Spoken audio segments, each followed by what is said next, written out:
Tidak salah itu. Karena dia mengatakan maulid ini adalah perbuatan yang tidak pernah dilakukan oleh Nabi dan sahabat. Seandainya dia baik, maka dia pasti lakukan. Maka dia tidak melakukan. Kenapa? Takut melakukan sesuatu yang tidak pernah diperintahkan langsung secara mutlak. Kenapa? Karena dia takut masuk neraka. Dalilnya, kullu muhdatsatun bid'ah wa kullu bid'atin dalalah wa kullu dalalatin finnar. Itu aja senjatanya. Makanya orang yang datang maulid itu masuk neraka. Makanya dia tidak mau datang. Tapi pendapat kita itu kayak yang kita pakai. Oh bukan. Yang kita pakai sebaliknya. Kita bermaulid karena ingin masuk surga. Jadi yang tidak maulid itu karena takut masuk neraka. Yang maulid itu kepengen masuk surga. Kira-kira ketemunya di mana?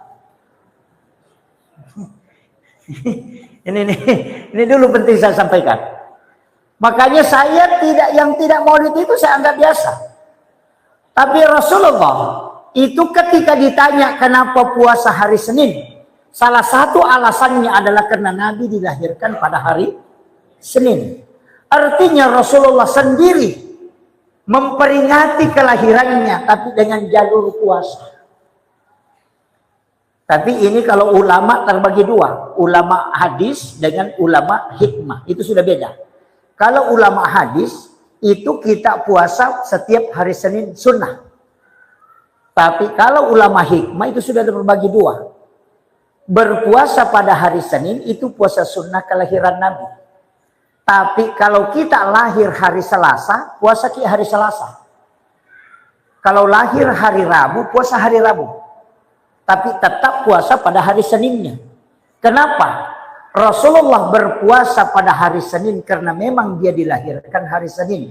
Seandainya Rasulullah ditakdirkan lahir hari Rabu, maka dia akan puasa hari Rabu. Artinya apa? Puasa kelahiran itu sunnah.